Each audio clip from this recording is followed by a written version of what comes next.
let's talk about our goals of treatment then, because we've established we need to have goals, and then there's the question of how do we get patients there without overwhelming them. But we do need to decide what we want them to do, right? And let's talk about lifestyle modification, in type 2 diabetics in particular. How do you discuss that with somebody? I mean, if you say, you're overweight, lose weight, they walk out of your office and say what? Huh. So I think the issue, once again, is this is not overwhelming them with their first visit. And one of the benefits we have in primary care is that we do have on continuity with patients. But I think it one explains them what diabetes is. Most of them recognize that it's a lifestyle has a lot to do with it. And the question is, putting a person on a quote an ADA diet, which doesn't even exist, basically saying you need to lose weight. We say that without giving them exact methods of how to do that. So I think it's creating realistic goals. So weight loss doesn't mean you go from 300 to 120, but it also means the benefits of a small amount of weight. A 5% weight loss will change a lot of the cardiovascular parameters. But people are making fortunes on diet books because they know that after a few weeks, you're going to go off the diet and buy a new book. Well, I think that the results of the Diabetes Prevention Project really showed us that you can actually get a lot of benefit just by sort of weight control and exercise. And this is actually more effective than many of the medications we use. So particularly in the pre-diabetic patient or the patient with diabetes, we can change their whole parameter and their whole sort of way diabetes will end up by doing that lifestyle. And I think I try to explain that to patients and say, we can change the way this disease is going to be, and giving them a sense of optimism and hope. You were going to say something, I know. Well, I completely agree. I am one of the investigators of the Diabetes Prevention Program, and I got to tell you, it's fabulous what you can do with lifestyle. I also have to tell you, it's really hard. So what we've seen over time is that if you stop the intense intervention, people gain weight. So it requires everyone to be in there, all in there, over and over and over again. That's what you were alluding to, right, Steve? Right. Well, I think the thing about weight is that if you lose weight, all your physiological processes go to regain it and gain beyond right. that. So I think, once again, it's modest weight loss, and it's really, as you mentioned, Carol, incorporating into their regular lifestyle, something that they're willing to do. But again, I come back to the question. Let's say we have the perfect physician. That would be you. And you have a motivated patient.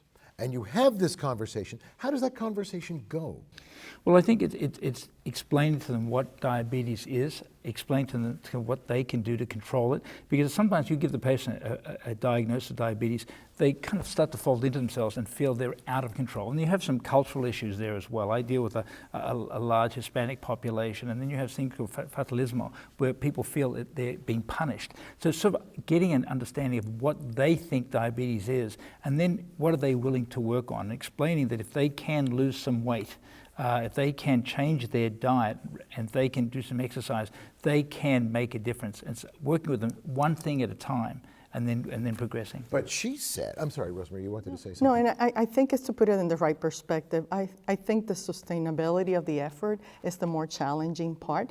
The buy-in, I think, if a patient is recently diagnosed, I think you have that opportunity, but it's the sustainability of the effort. Totally agree. But I also think it's modest goals too, and I think an important part of what you mentioned is ideally many of these patients are significantly overweight and are inactive, but even a 5-7% weight loss or even 30 minutes of brisk walking several times a week, you get a lot of bang for your buck with very modest reductions in weight and modest physical activity. And so I think if you have this dramatic transformation of a person's life in middle age, that's hard to do. That's certainly not sustainable for most patients.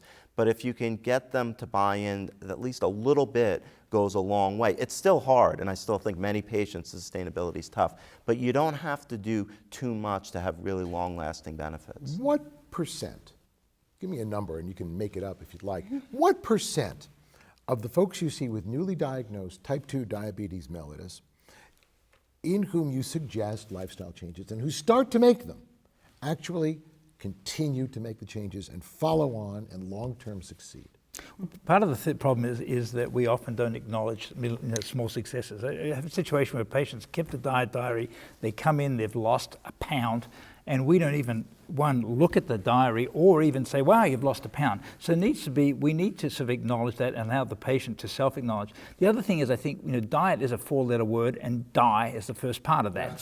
So people need to, in a sense, I don't punish patients with the diet. I say, let's see what we can work on.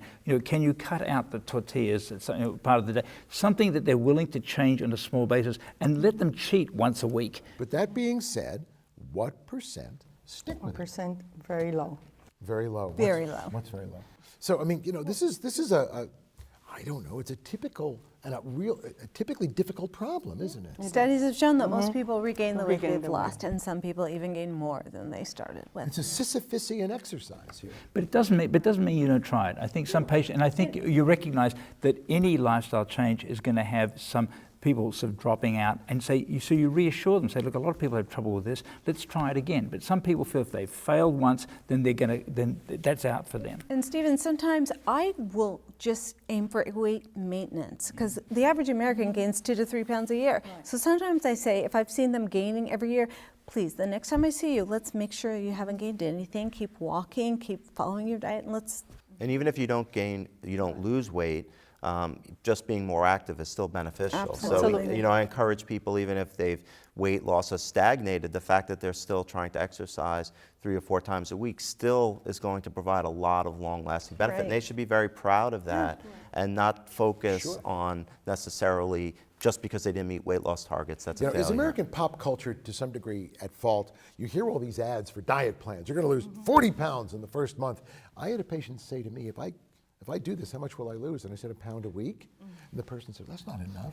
This ad tells me I could do 10 pounds a week. I said, how about 52 pounds a year? Oh, that would be great. Right. Yes, but the connection. Yes, But but there are follow-up tricks. shows, yeah. And part of the thing is, I'm from Australia, so our plates in Australia are half the size of American plates. And so psychologically, you fill up your plate, particularly the buffet. I do that a lot. But I mean, so part of the thing is giving people, tricks. Eat half your meal on a smaller plate, wait 20 minutes. These kind of strategies can help our patients, and we can suggest that, and they try it and they go, I am full after 20 minutes. I don't need to keep on eating.